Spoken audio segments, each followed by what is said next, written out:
Just do this. Sign up to my course for $2,000 or $10,000. Buy this CRM system, run these adverts. There are tons of people promoting the magic solution. I've yet to meet someone that has a steady and consistent flow of the right kind of leads from those things. Today I'm sitting down with Jamie Stewart, an entrepreneur who has built his entire business around the art of real connections, not just collecting contacts. Friendship fuels business. And if we make it our mission to have good business friends, all the business naturally falls into place. It's not just about having good friendships.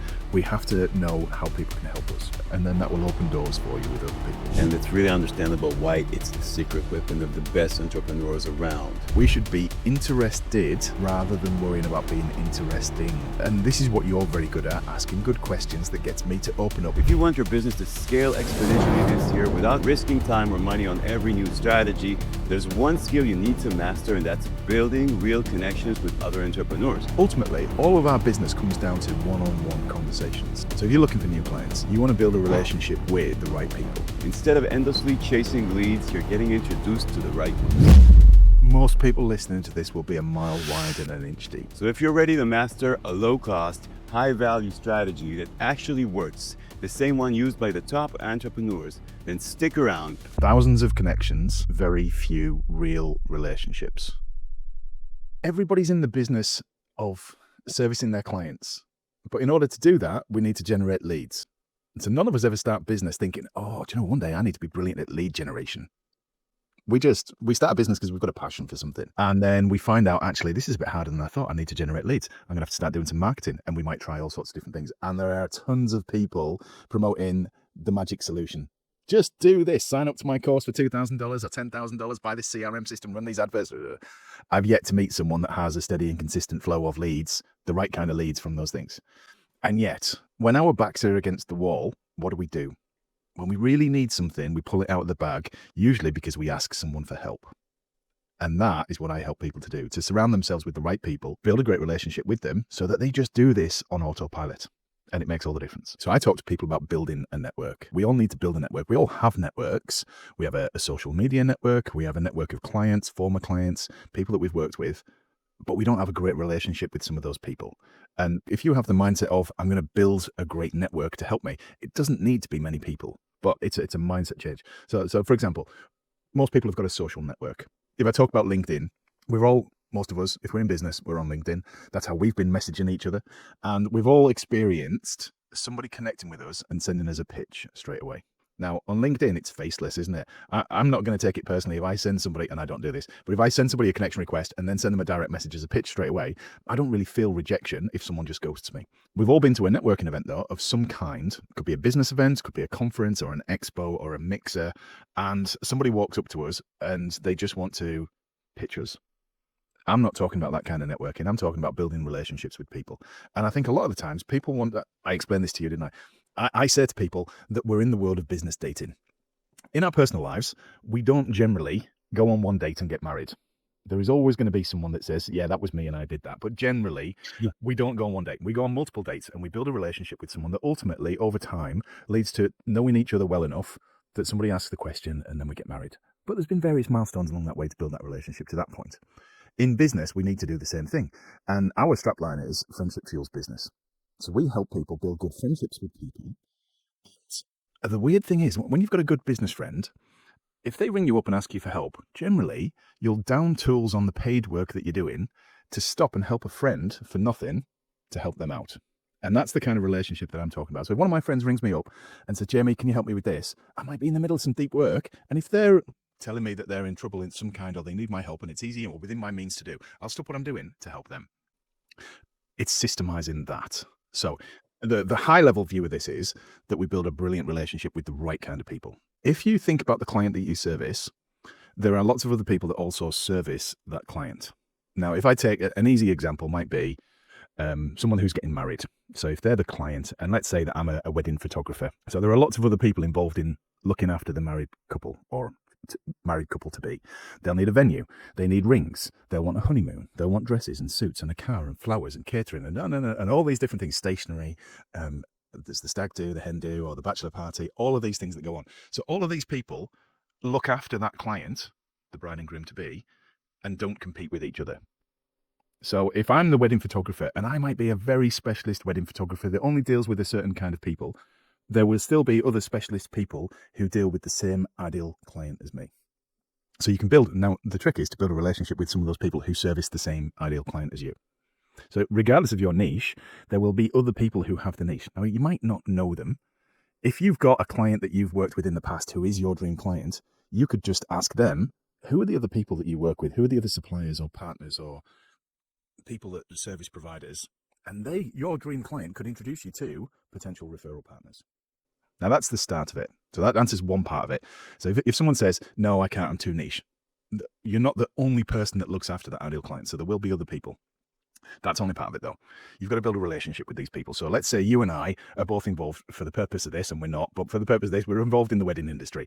And that dream client, I used to. well, there you go. Okay. So, but just because you deal with lots of people who are my ideal client doesn't mean you're going to introduce me. I've got to build a good relationship with you. I need to be good at what I do. I've got to be likable. I've got to be referable. And I've got to teach you how to help me. I might have something that's super specialist that might have loads of jargon and technical things involved, but I'm the expert in that. It's my job to teach you how to open doors for me. That's my responsibility. And likewise, for you with me, you've got to teach me, who are you looking for? How can I introduce you? To be able to qualify the right people so that I only give you best introductions. I mean, think about this. We invest a lot of time and energy with our friends in our personal life. And that's great, but they don't help us with our business. They don't understand it. Quite often they've got a job and they turn up for that job and work 9 to 5 and go home and they've got no worries about it. And then they look at us that run a business and, oh, it's crazy. You work all those hours. Can't you just take some time off and do all this and that? If you develop some brilliant relationships, some business friendships with people, not only do they become your best friends, but they pass you qualified leads. And the benefit of having qualified leads is that it takes very little effort to convert them into clients because somebody else has done all the selling for you. And we're going to talk about how to actually teach them, like you said, how to teach them who to refer you and what to say exactly in the next bit of the conversation. I want to get into the real secret sauce or weapon, if you will, that most successful entrepreneurs use to scale exponentially and how you actually build a network that works for you. But before we get there, we need to break down another huge myth. Most people think networking is all about collecting connection, and you believe it's about building them. Can you explain the difference? Okay. On LinkedIn, we all collect connections. Some people will accept connection requests from anybody. Some are a bit more choosy. But most people now have got thousands of connections. If we go back, not that long ago, but into the 20 years ago, before social media arrived, on average, we knew about 250 people. The people that we'd gone to school with, that we lived near, that we'd worked with, and clients. We could recollect everybody in that. Now we've got all these people that we meet briefly and possibly never even interact with. It's hard for us to know these people. And in the world of business, we meet a lot of people. They're either potential clients, they're leads or prospects. We might go to industry events, we might go to networking events. And it's really easy to get somebody's business card, connect with them in some way, but not to build a relationship, not to have any follow-up with them. The difference is, if you understand who could be the right people for your business. So in the same way that we recruit employees, there's got to be the right fit in our business. What if you recruit the right connections for your network? Now, I'm not saying don't connect with people, but we talk about building an inner circle of people here. So in your inner circle, they should be people who deal with your ideal client if you're looking for leads. So we'll talk about this specifically for leads. So if you're looking for new clients, you want to build a relationship with the right people. Now, it's not just one of the worst phrases that I hear is the A word. I'm looking for an introduction to anyone. We've got to be selective with this. We've all had clients who are hard work, who let us down, who never pay on time, who are never happy with what we do. And if you go looking for an introduction to anyone, you will get anyone. And I challenge people when they say they're looking for an introduction to anyone. I say, really? Do you want hard work clients? No. What about the people with no money? Well, I don't want those either. What about the ones that never pay on time? I'd prefer not. So straight away, we've ruled a lot of people out. So if you start teaching your referral partners what you're looking for, and there's got to be a criteria with these people to have in your inner circle, that you've got to like them. If you don't like them, you're going to resent working with them and passing them lots of business in the future. They've got to be referable as well. So if it was you and I, and you've got all these people and that your clients and my potential dream clients, I've got to like you in order to open you up to my people. Because ultimately, who do we want to speak to? We want to speak to each other's best clients. They're the ones that pay our mortgage, that pay our bills. We can't jeopardize our business with someone who's not good enough. So they've got to be referable. You've got to be happy to I've got to be happy to introduce you to my best client. And if I wouldn't, then I shouldn't really be building that relationship. Hey guys, if this is already giving you value, do me a favor, hit that like button. That helps me to create more content like this. We covered how to build real connections instead of just collecting business cards, but here's where it gets exciting. How do you turn these connections into consistent high quality referrals without feeling pushy or salesy? So that's a great question. How do you turn connections into really good relationships? I recommend a book called The Go-Giver, and it's a simple philosophy, and it's fundamentally based around helping other people first. In the same way that none of us would really join a gym and expect to get fit straight away. In the first month of in the gym, we wouldn't expect a massive transformation. And the same in building relationships. If we've just met, I won't expect you to introduce me to your best contacts. I've got to give into the relationship first. Now, some of that will be time initially. I've got to give some time into the relationship and get to know each other. We might meet for coffee, and it might take 3 or 4 or 5 meetings.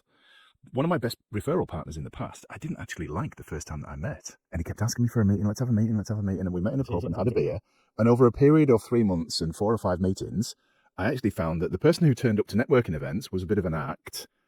And when you got him sat down and relaxed, we had a lot in common. So sometimes people put this front on for business and they step into character for it, thinking that that's who they be. But when you really get to know somebody, you can build a great relationship with them. This person introduced me to my dream client, my biggest client ever at that point. Wow. And then we started consistently introducing each other. And so there's a process for this. You meet somebody. If you read The Go-Giver, there's some fundamental laws in the book, and it's a parable-based story. It's an easy read.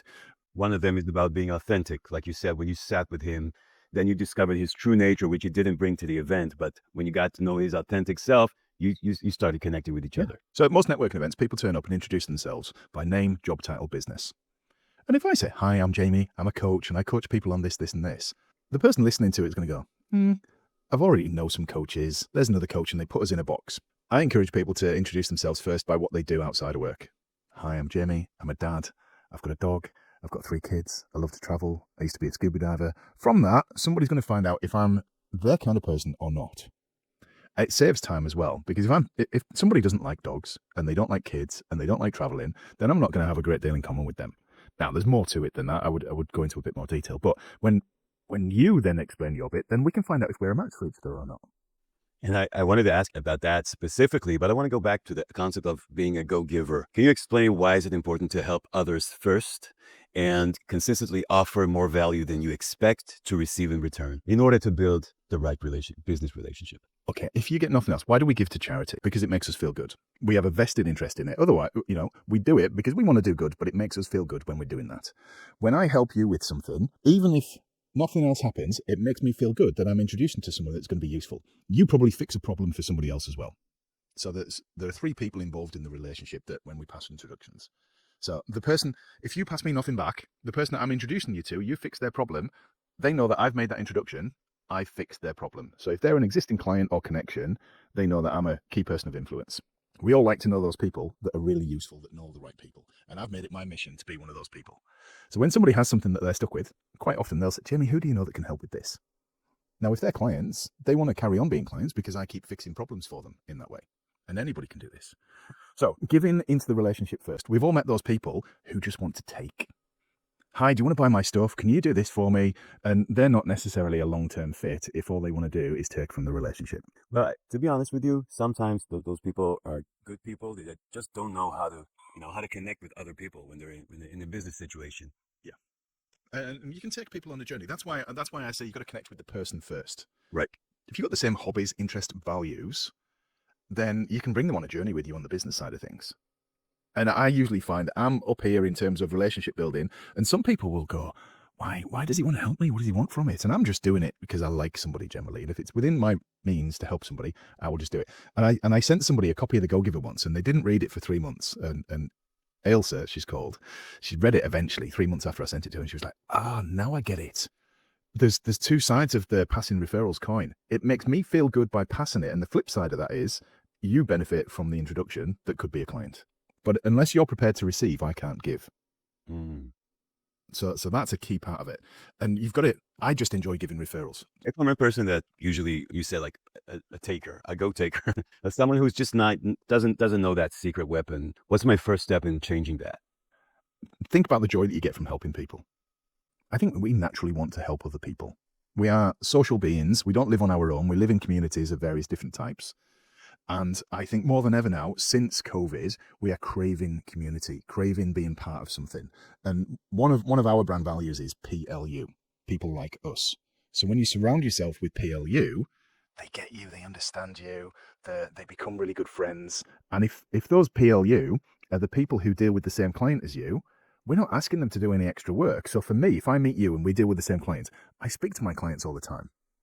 It's easy for me to bring you up in conversation when I'm speaking to a client. I'm not asking you to go and do some extra activity, or you asking me to do some extra activity in order to make introductions. It's just as I go about my daily work, my daily job, my daily business, dealing with the people that I naturally speak to, I'll then bring you up in conversation and pass you an introduction. And it's easy for me to go to my clients, what's the biggest thing you're struggling with right now? So, and this is the thing that anybody could do. So if you want to find out who to introduce, how to find referrals, when you're dealing with your clients or your prospects, what's the biggest challenge that you're facing right now? And people will usually go, oh, do you know what? I've got a problem with my website. I've got a problem with lead generation. I've got a problem. People like to get things off their chest. And then our role is to think about who do we know that could fix that problem for somebody else. And if you do it for one of your clients, the chances are that your other clients are going to have similar problems. Maybe not today, but at some point over the next 12 months, clients will all have similar kinds of problems. And we just get good at introducing our friend. Oh, do you know what? I've got a friend that does this. They specialize in working with people just like you. Would it be all right if I introduce you? And if we're really good, then we become a free salesperson. So by that, I mean, I know your business well enough. I know what you charge, how you work, the steps that you go through. So what I'm going to do, I'm going to introduce you to Ido. Then and I'm making this up now, then he'll get in touch and he'll arrange a call with you, and he'll have that call to find out if you're a good fit for each other. And then if you've taught me your steps, how does that next step go, and the next step and the next step? And then I'll say to somebody that I'm introducing you to, so Ido's a really good guy, but he's running a business. He's got bills to pay like the rest of us, and he charges this much for this service. Or it might be between this much and this much. So your lower level, because most people say, well, I don't have one price. And I'm like, okay, well, give me a price range. Might be from $1 million to $100 million, whatever your price is. And then people can make a decision if they've got the budget for that or not. And if they don't, then I've saved you some time by not giving you an introduction to somebody that either doesn't fit or can't afford your services. That is such a great habit to acquire. And it's really understandable why it's the secret weapon of the best entrepreneurs around, that they have this habit. When they talk to a client, where they're with someone, they're immediately thinking about who they can connect to, what other problems they can fix for him that just make them more valuable to that client and provide work for their peers. And it's just a circle, right? That it's an upward positive circle. So most of us get into a downward spiral, don't we? I need a client. I don't have the money to generate clients. Or we think, this client might only have money to pay me, so I'm not going to refer him to anyone. To keep his money with me and not with other people, right? Sometimes people think like that. I used to think like that as well, I had to admit. We all have. What do you have to say about that? If I go back to the wedding example. Sure. I am not just going to have a photographer and not have a suit or a wedding dress. There is a pot of money, and I get part of the pie. Another part goes to somebody else and somebody else and somebody else. And the other way to think of this as well is, my clients are almost like in a relay race. We hand the baton on. So the client is the baton. And I might be running the first part of the race. And then when I've finished working with a client, then the natural thing, it naturally comes to an end for most of us. They might come back in the future, but the piece of work that I do finishes. If I'm the person that hands them on to the next person and they're really good, they're going to remember me. They're going to introduce me to other people as well. The person that I'm introducing them to wants more of those introductions. So it's in their interest to build a good relationship with me because they want more. So they introduce me to their clients. So there are people that work with our clients before us. There are people that work with our clients at the same time as us, and then there are people that work with our clients after us.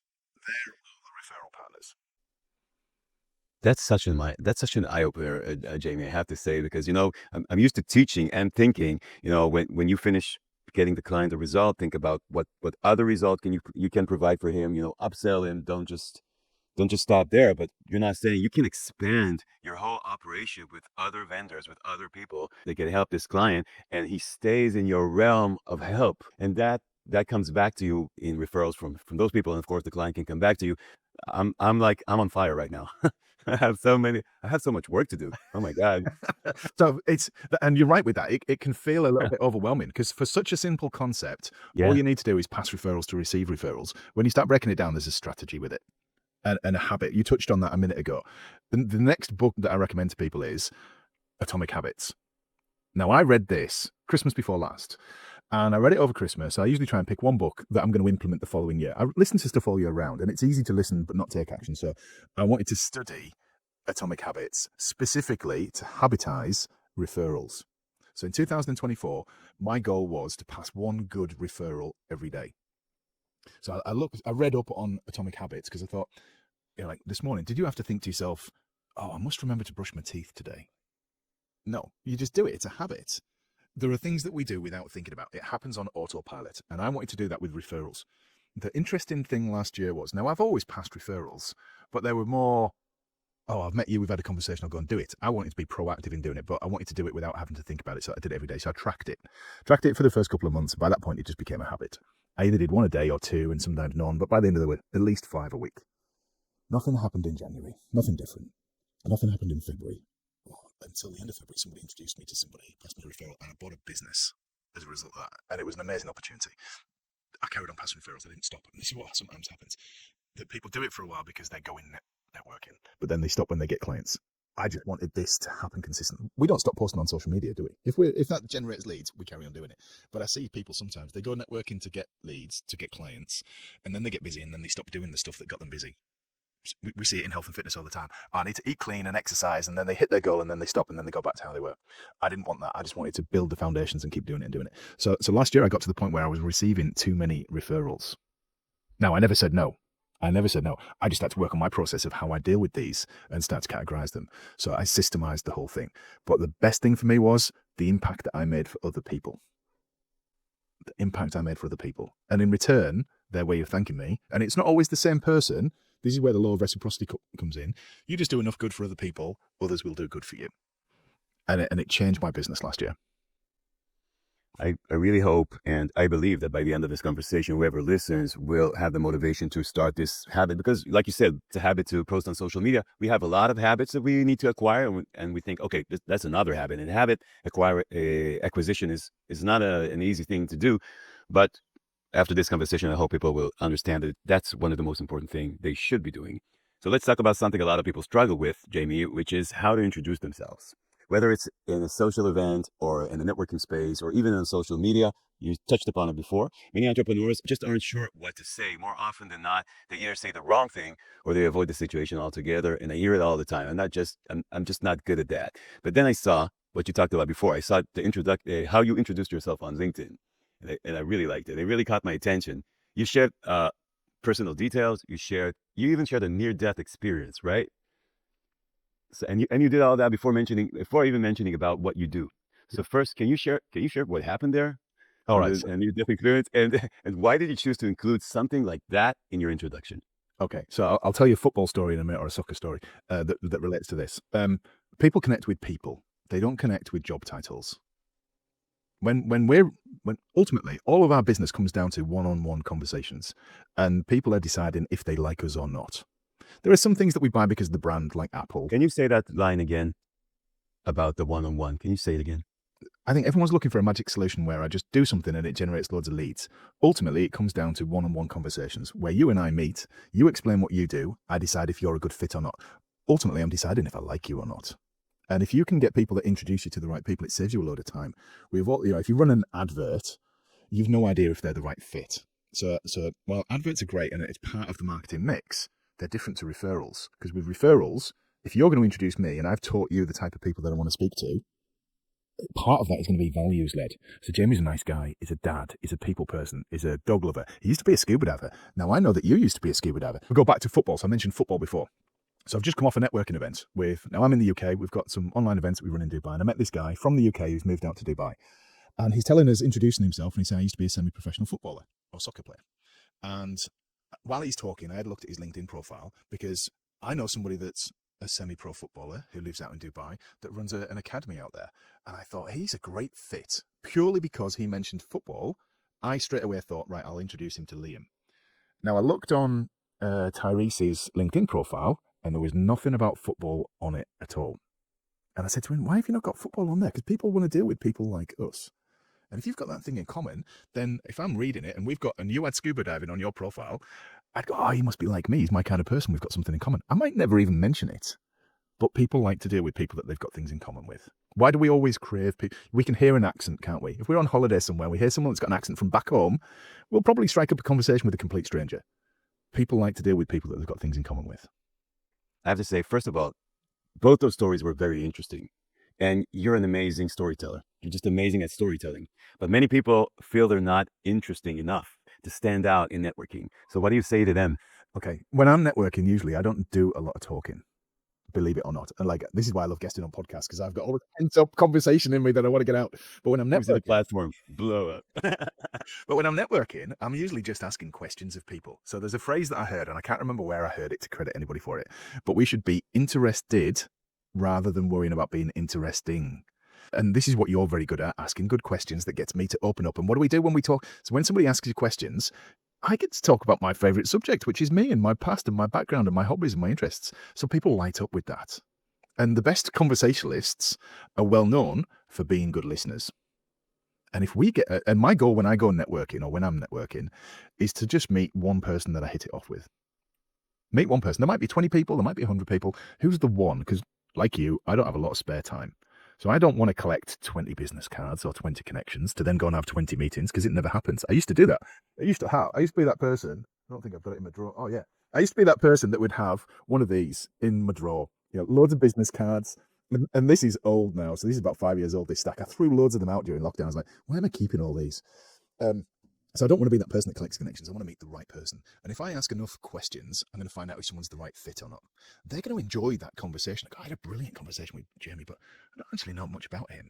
And then I'm going to go away and say how I can help them in some way. And I can't always do that, but if I can in some way, and I follow up and I'll connect with them on social media, then I'll drop them a message. I might drop them a voice note. Then I get my voice coming across. I might even send them a video.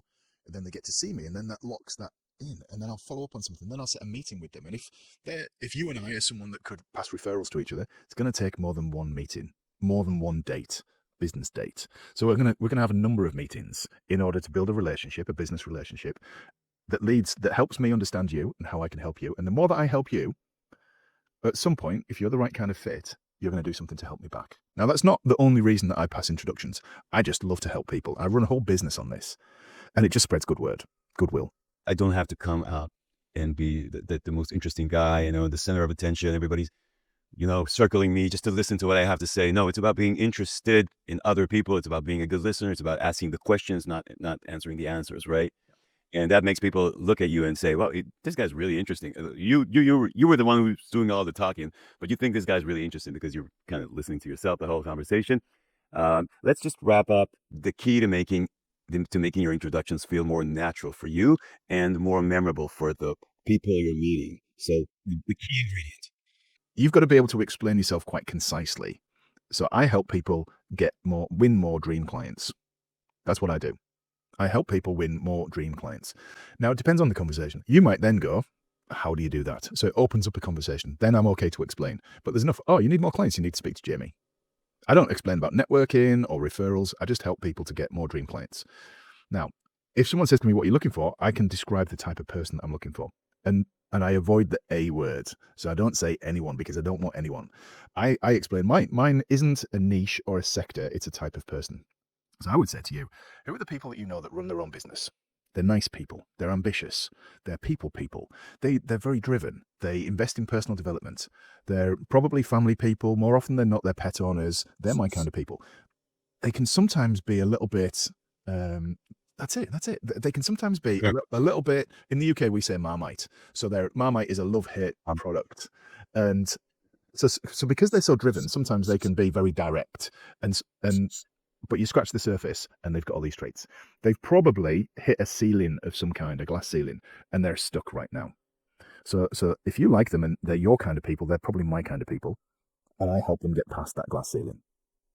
Perfect. That's exactly the kind of people we are here in this community. The tipping point of success, you described it perfectly.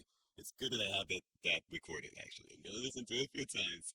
If you're struggling to grow your business without burning out, I've put together a free guide for you. The Burnout-Free Business Guide is packed with strategies to help you scale without the overwhelm. Grab your copy in the first link in the show notes below.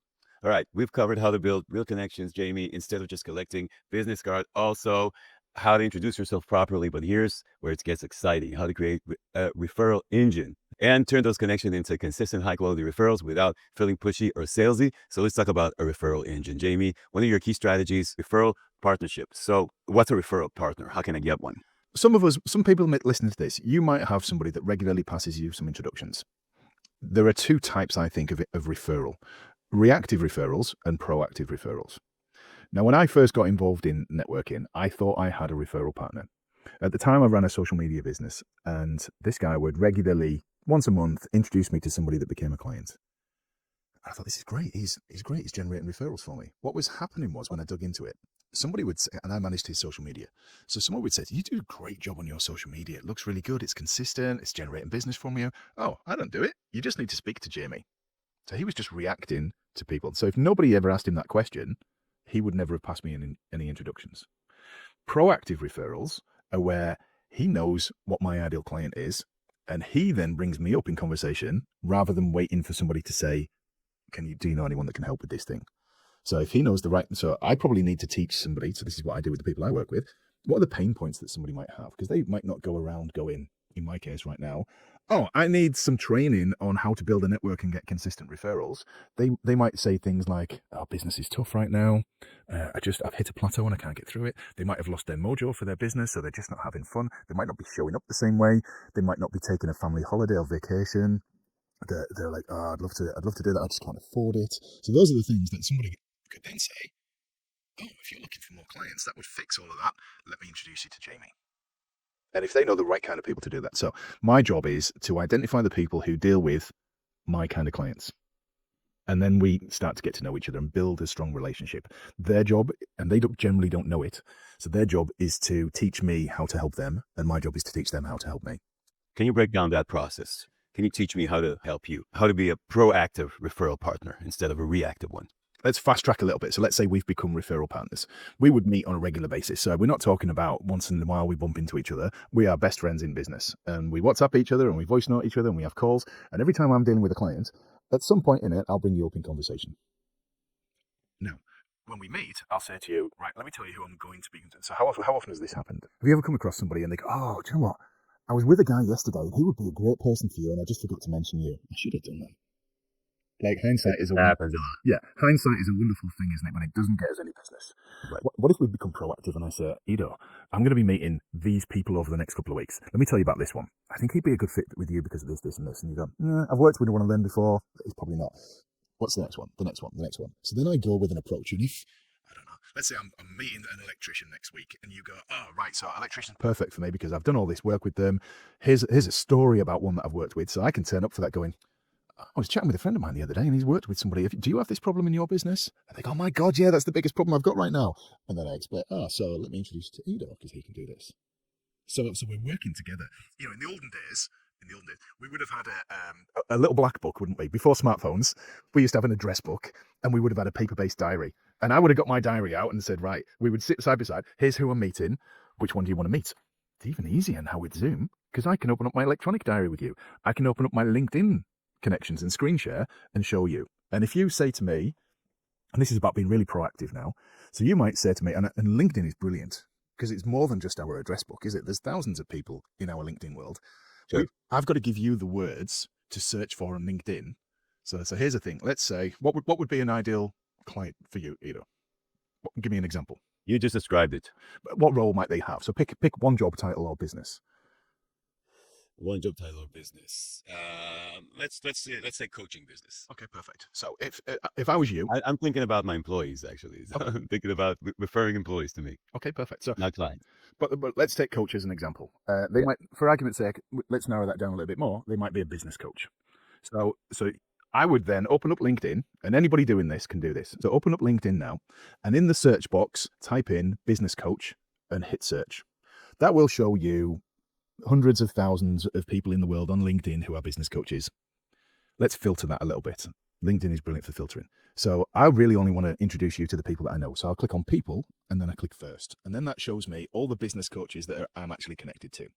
For some people, that might only be 2 or 3. Well, that makes it really easy for me to then go, right, Ido, I'm connected to 3 business coaches. Let me tell you about Bill, Frank, and Sarah. And you go, oh, Sarah sounds perfect. Could you introduce me to her? Here's what to do. It's really easy. Out of the 8,000, 9,000 connections I've got on LinkedIn, you've brought it right down to 1. And really, when we're having conversations with people, we want to make it easy. If, for example, I'm connected to 900 business coaches, it feels like a bit of work. I've got to go through. I'll do that when I'm not busy. And I don't know about you, but I am never not busy. So if I say I'm going to do that when I'm not busy, that basically means I'm never going to do it because I'm never not busy. So if you can help people get it down to 1 or 2 or 3 people, that's easy to do. Because as soon as I could even do it while I'm speaking to you. I could send somebody a voice note and just say, I'm just with a friend of mine, Ido. And I did this the other day. So a friend of mine said, oh, you should speak to Rajiv. Sorry, Rajiv said you should speak to Niraj. So I'm sat having dinner with him at that point. So I took a selfie of me and Rajiv, and it turns out I was connected to this guy on LinkedIn already. So I sent the picture of the two of us together, and that started the conversation. Now, if it was lots of people, well, it's just a bit of work. So we want to help people filter right down to the 1 or 2. The next time we can pick another 1 or 2, but it should be the 1 or 2 that you know well enough that you can pick up the phone to and ring. So they're probably in your phone book already, the dream ones. And then I can make that introduction. And if I'm really good, my role is to be an appointment setter for you and vice versa. So I need to equip you with some tools. I need to give you my meeting booking link. The best thing that came out of Zoom was everybody started using Calendly at first. There might have other tools have evolved since then, but the phraseology at the time was, "Oh, send me your Calendly link," and that made life so much easier because now I can give you my meeting booking link, and when you're speaking to somebody, you can go.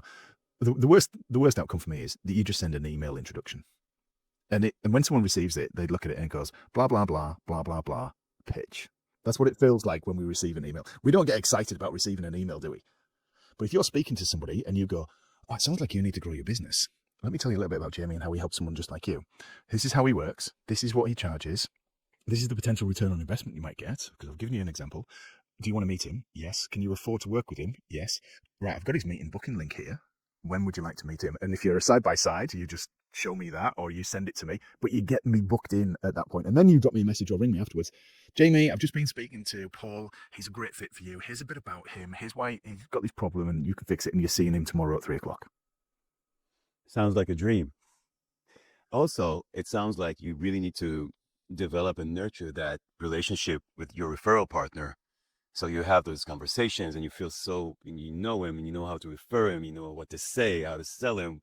You have his Calendly link. How do you go about and developing that relationship? How do you start? How do you recognize ideal referral partner and start developing that relationship? Okay, so the first bit is that they deal with your ideal client. You and I might meet at an event of some kind and we hit it off brilliantly. Like, you're my kind of person and we're having a brilliant conversation. But if you don't deal with my ideal client and I don't deal with yours, I'm never going to. There's a great friendship there, and we all need good friendships, but it's not going to turn into business opportunities. So the foundation of this is that we both service the same type of client. That's criteria number 1. What's the next one? I've got to like you, and I've got to be likable in my own way. I'm not saying that we need to be. We've just got to be ourselves, our authentic selves, but we've got to hit it off. So I've got to be referable. So from that, I've got to be reliable. If you're introduced, one of the things for me is punctuality. So if I'm going to introduce you to somebody, and I know that punctuality is important to them because it is to me, and you're one of those people that regularly turns up late, and it's a cultural thing, punctuality. One of my very good friends, he runs Indian guy, runs a restaurant, got the best Indian restaurant in the area. Punctuality is he's on time if he's there, give or take an hour. And he's like, what's wrong? So no, I just turn up an hour late. If he says let's meet at 10, I turn up at 11, and he's cool with that. I wouldn't introduce him to somebody who punctuality was important for. But to go to his restaurant, I'll recommend his restaurant because other people take care of that. So they've got to be referable, whatever that means in your world. I remember once, what did he do? He was a plumber. He built a good plumbing business. And then on social media, he would have these rants. People become keyboard warriors. Oh, yeah. And I was like, I'm never going to introduce you. Because one Friday night, he was ranting about somebody who'd had a leak and wanted one of his team to come out. And I'm like, that's the whole point of having plumbers. It's not like I can, like in 3 weeks' time on Friday night, I'm going to have a leak. Can I book you in now? So I never referred him any business. So you've got to be referable. So one of the things that sometimes I say to people is, if you're not getting referrals, it might be down to you. And let's say that I found someone like that. He was referable. I like him. We share the same kind of client. Now, what do? We start scheduling weekly meetings. Some regular calls. It depends on how busy the two of you are, how quick you need some work. So you find a rhythm that suits you. Might be once a month, once a fortnight, once a week.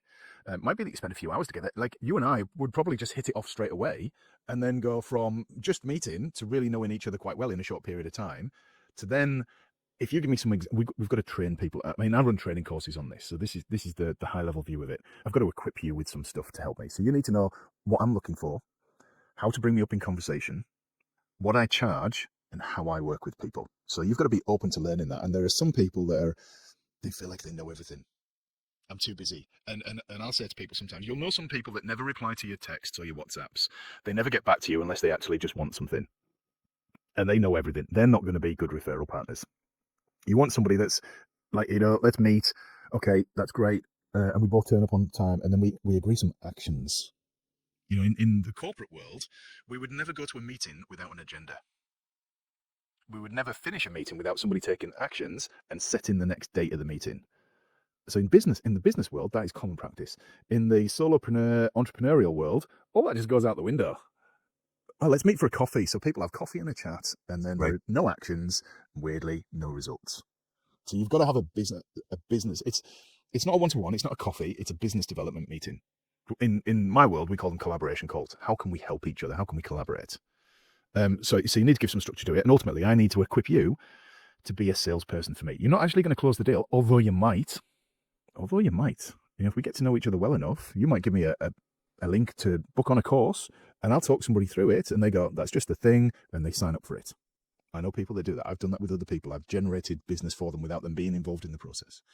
So we've got to train somebody. And if you imagine, if you were to take on a salesperson, and this is how we need to think of it, if you were to recruit a full-time salesperson to work for you, how long would you spend training them?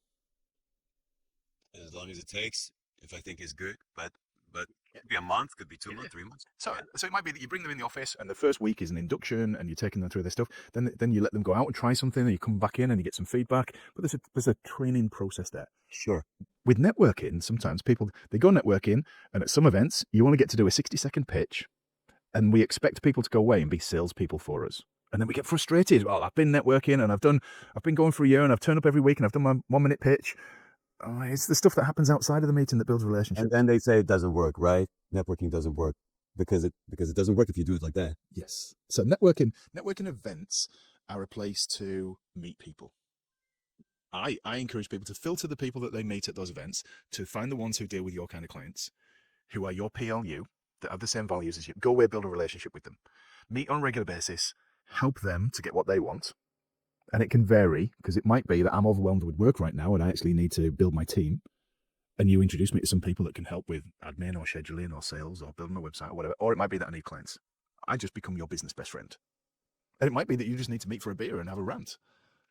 Get it off our chest, because we can't bend downwards. So the team never need to hear that we're having a bad day or the business is struggling, but we can do it. We can do it with somebody else. And just saying it out loud sometimes just helps. Would you recommend me go, I think I know the answer already, but go deep or go wide with that? So gather as many referral partners as I can, go deep with 1 or 2, try to establish maybe a group of people that, to save time, let's meet, let's have a parliament, and we do it with some people together, or, just really go deep with 1 or 2 persons. What is your recommendation? So right now, most people listening to this will be a mile wide and an inch deep. Thousands of connections, very few real relationships. Now, you don't need many referral partners to transform your business. I'm talking, you'll be lucky if you get to 5 or 6. One can make all the difference. If you've got one person who every time he speaks to a client, which will be multiple times a week, and think about how many clients you can actually onboard each month. For most people, we're in single digits. So you don't need a lot of high quality referrals, because you'll have a high conversion rate on these. So it takes you less time than traditional lead generation. And I spoke to someone the other day. She said generally she's meeting 20 people to get 2 clients. I'd be expecting her to meet 3 people to get 2 clients from referrals. So it saves 17 meetings, and it's not just a meeting, is it? Scheduling the meeting, having the meeting, following up from the meeting, writing a proposal. So 17 times however long that takes. And like you said before, you have someone referring to your biggest client yet and a huge business opportunity and someone whose business you bought. So it's finding the right person that can refer you the right client. And I'm not just talking about people who sell their time for money. I'm also talking about people who want to expand their business and looking for the right people to help them expand or maybe collaborate, maybe merge, I don't know, whatever. So just finding the right person to help you do that will actually be a better bet than trying to shoot at you know, all directions, right? Am I right? Without a doubt. So your question was, should you be wide or go deep? Go deep. You'll probably, and so you start by looking, if you look through your network, even if you just look through LinkedIn, to think about who are the people who service your kind of client, what job titles do they have, or what businesses they're in, and just look through your existing LinkedIn connections. You've probably already got some people that you're connected to. If you and I didn't really know each other very well, I'm not going to reach out to you and go, Ido, it's your lucky day. I've picked you. You are going to be my next referral partner. It's not like that. And it's not a recruitment process either, but it's relationship building. It's building good friendships. So look through and see. Then you might engage, if you don't know them that well, you might engage with some of their social media stuff. Comment. We live in a world of lurkers and scrollers. Start commenting on some of these people. So on LinkedIn, hit the bell so that you get notifications when their stuff comes up. Comment, send them a direct message. Then ask them, can we have a coffee? I'd love to be able to help you more. I think that we deal with the same kind of clients. There'll be people that you know from meeting in person that you can go straight to. Let's have a catch up. I think I can help you with some stuff. And if you give into that relationship first, then it will help. Guys, quick question. Do you have a referral partner in your business right now? If yes, type yes in the comment. If no, type not yet. And I want to see how many of you already are using this strategy or something similar. Oh, I love this, Jamie. Most entrepreneurs are making a mistake when they're asking for referrals. They're not doing it right. And you have a really, really unique and I think genius, simple, yet genius solution to that. Can you talk to me about that? Okay, so there's a guy called George who came and visited our network, introduced by a lady called Charlotte. George is in his late 70s, brilliant guy, entrepreneurial, been an entrepreneur since I think for more than 50 years. And he came along and he said, I'm coming to be polite. I don't want to join another network. I'm already in some other networks. I was like, yeah, that's fine. He showed me what he did. So he's got this thing called Lead Chest. And I was like, okay, show me that. So he showed me it. And it's an interactive video platform. Again, it doesn't sound like anything interesting. But then I watched it and I knew straight away how I could use it. So I've got it set up. And perhaps we could drop the link to this in the show notes so that people can. I will. So I've got it set up so that it catches people's attention. So it's muted to begin with, and it's me waving on the screen, pointing at a button below, and there's a button on the screen. That's why it's interactive. Now I've only got one button on there, and they click and it plays. And people hear me explaining who I am and what I do. Now the reason I've set this up is to avoid my message getting distorted or watered down or changed by somebody else. I know my stuff better than anybody. I can't meet everybody for the first time because it would be overwhelming. So what I've done, I've systemized my way of being introduced. So I said to you, if you think you can introduce me to somebody, do you think you could get them to click on this link and watch a video? Now, I've recorded the videos so that they are portrait, so that if someone clicks on it, when they're holding their phone, it's naturally the right way up. And then the button is where your thumb is, because we do that when we're scrolling, don't we? Right. So this video is me first, and there's 3 short videos, less than a minute each. It's me introducing me. Hi, I'm Jamie. Someone sent you this video because they think that this might be of interest to you. And then you click for more. So if you're interested to find out more, click more. They click more, and I've got a friend of mine, Elliot, who gives a lovely testimonial about being involved with Circle Networks. Then goes to the last video where I'm not even selling anything. I offer a free trial of our networking. So I'm not trying to sell you anything. This is completely free. What if you got a client from coming along? Why would you not take up this free trial? Click the link and it takes you to our events page, and they can choose from over 90 events a month and come along. It's really easy. So Ido, really easy. If I talk you through my ideal client like I did before, these kind of people that have got these problems, do you think that you could WhatsApp or direct message 3 or 4 people and get them to watch that video? 100%. Right. If I said to you, so that's my easy process. If I said to you, I'm looking for these people, do you think you could ring your friends and set up a call and then explain my business? And it gets a bit harder then. And then you've got to remember what I'm looking for and how much I charge and how it works and how it just gets complicated. So I've tried to make it as easy as possible for me. Now, you might not want that platform. Off the top of my head, it's something like $30 a month. It's not a lot of money. I set it up once for a coaching program. Have you ever heard of laser coaching? Yeah. So I had an offer for laser coaching at one point. And so I set up the 3 videos. I had a testimonial in the middle, and I had this offer, and it was $995 in pounds. and I just caught COVID as I'd finished pulling it all together, and it was on Friday. So over the weekend, my fiance put me in isolation, so I was in my son's bed while I was at uni, and in his room and confined there, so nobody else caught it off me. And I sent the link out to some people. 9 people signed up from that link. Wow. £9,000 in sales over a weekend while I was in bed with COVID. Now that was a sales opportunity so it's a platform that's quite versatile. But if you've got people, so this is part of the toolkit for people to be able to introduce you. Now, if you don't have that, you might just get your phone and record a selfie video of yourself describing your best client you've ever worked with. You don't need to name them. So, hi, I'm Jamie. Someone sent you this video because they think that this might be of interest to you. I work with business owners, coaches who have this problem and this problem, and generally I fix it and do this, this, and this. And just give it a less than 90 seconds. And I thought it might be of interest to you. So what are people usually doing that it's not that? What's the mistake? How do people, try to recommend other people? What do they say? Oh, so no one has ever come to me and said, Jamie, I had a brilliant referral for you, but I completely messed it up when I made the introduction. No one, in all my years of networking, no one's ever said that. Imagine the scenario. You go away from this call and you speak to somebody. Oh, you should speak to Jamie. Why? He's a great guy. Yeah, he's a great guy. That's what most people go. Great storyteller. And then they'll go, I don't need any more great guys in my life. Yeah, but he's really good at what and he can help you. How can he help me? I'm not sure. What does he charge? I don't know. Instead of that, press that link or just push that video, see that video, watch that video. That's it. Yeah. So like, you're right. I'm a storyteller. I love telling stories and I tell them a lot. That's why they just flow quite naturally because I do it all day long. But we know our client stories. And I say to people, look, tell me about your favorite client or tell me about your most recent client. We all know that. We know I don't need to learn who my favorite client is. I can just tell you that. I don't need to learn who my most recent client is because I probably just spoke to them within the last week. And that's all you need to do is just get used to talking about your favorite client or your most recent client. And then that will open doors for you with other people. Jamie, you're starting to be one of my favorite guests. That's for sure. Let's have a couple of quick wins. We are about to wrap up the conversation. So a couple of quick wins. What's the secret to making great introductions between people? One secret. I've got to be confident enough in the other person. With the enthusiasm that we recommend a restaurant, that's how we should be recommending our referral partners. Not to be salesy. I'm not on commission for a restaurant, but I'll go, oh my God, the food there is amazing. You're going to love it. And I know you like that other restaurant. This one's even better. We need that level of enthusiasm, but not over the top. Not like, oh, you should meet my friend Paul. He could help you with that problem. I was like, really? It doesn't sound very exciting, does it? Rather than, oh God, you need to meet Paul. He's a great guy. You'll get on with him because you've got this, this, and this in common.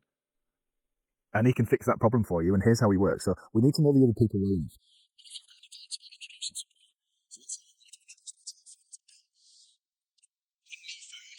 So that I can train you, teach you, or give you the wording or the tools in order to do that. And if I ask you a question, how can someone get better at creating business for others? That's the first step. Call them, ask them to train you. I'm going to be seeing this person. I'm going to be speaking to this person. I want to introduce them to you. What should I say? What should I do? Perfect. What are qualified introductions? What's the definition? Okay, they're the right people fit. They've got the similar values to us. If I'm a loud, outgoing person and you're introducing me to an introvert, we're probably not going to be the best match. That's just one example. So they've got to be a right fit. I've got to teach you what I charge. I see the price thing. Very rare people will bring up money when they're networking. So most people do their pitch. So for example, for me, our membership is £60 a month. I tell everybody that. It's on our website. There are no secrets with it. Somebody can't afford £60. They're probably not worth introducing to me because it's just going to waste our time. But generally when people go networking, they say, I do this and I do that, but they don't mention price. And then they expect people to go away and generate leads, but then they get time wasters. So if let's say I'm a business coach and I charge $2,000 for my standard coaching thing, whether it's a one-off or a month or whatever, people need to know that in order to qualify somebody. And if, for example, I only coach people online, but they only want to work with a business coach in person, it's pointless introducing me, or vice versa. So we need to know all the stuff in order to qualify people. Because really, who do you want, Ido? You only want the right personality fit that can afford your services, that are happy to work with you in the way that you choose to work with them. Then that's a marriage made in heaven then, isn't it? And somebody else can do all that qualifying for you. I'm recollecting all the bad asking referrals that I have done in the past. It could have saved me so much time and so much effort. Just making that list, and having that script that I can tell people that want to refer me, like, have this in mind, or just read this, just know this before you refer. And then every time I just know, because, sometimes there are people that refer people to you and you just immediately know it's not going to be a good fit because that person doesn't know, doesn't exactly understand your business. But what if you could actually tell him and explain exactly? Then you might get less leads, but they'll be more qualified, just like you say. Yeah. Just on that, if someone passes you an introduction, it's okay to ask some questions. So you might say to me, Jamie, I've got this introduction for you. It's this guy, Bill. He's a business coach. And I say, right, have you told him how much I charge? Oh, no, you mentioned it. I forgot. Okay. Have you told him that I only work with people online and it's a 4-week program and it'll take this much time?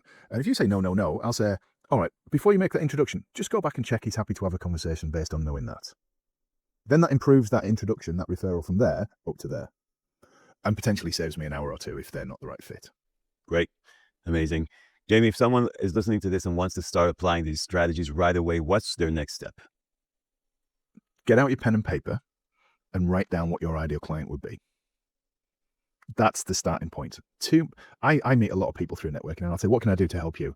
And they look at me like I'm the first person in the world to ever ask them that question. They go, oh, I really should know the answer to that. No one's really asked me like that before. So know your ideal client, because people will sneak upon you and go, Ido, what can I do to help you? What can I do to help you? Who would be a good introduction for you? And if you're not ready to answer that question, you've lost that opportunity. I think it's a great way to wrap this conversation by remembering this question. What can I do to help you?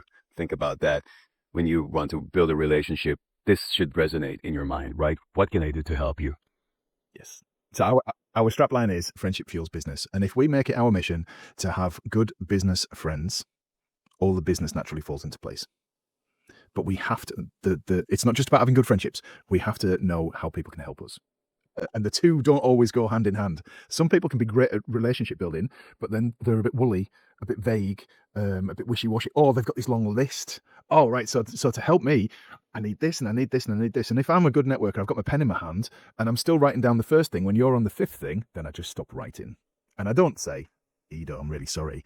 Can you just go back to the first one? It's gone. That moment's gone. So when you go networking, when you speak to people, only ask for one thing. It's not a list. I want one simple thing that I can do to help you, because that's all I've got in my brain, because I'm waiting to do my pitch to ask or tell everybody else how they can help me. We've got to make it easy. Last question is traditional interview ending question. What does reaching the name of the podcast is The Tipping Point of Success. What does reaching the tipping point of success mean to you?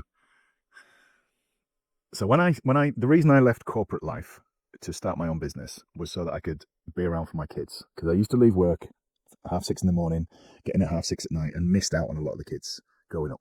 I don't mean a lot of the kids, a lot of my kids growing up. And I did that. They're a bit older now. The second part of it was to create financial security for me and the kids, so that they are on the property ladder, so that they've got some savings and that they never need to, not that I want to provide everything for them, but they've got that security and that comfort blanket. When I get to that point, that's when I know that I'm reaching the tipping point. Amazing. Jamie, thank you so much for opening my eyes to the topic. I've traditionally, I think, been closed off to, and because of you, I'm going now to put much more emphasis on it, and you can see it.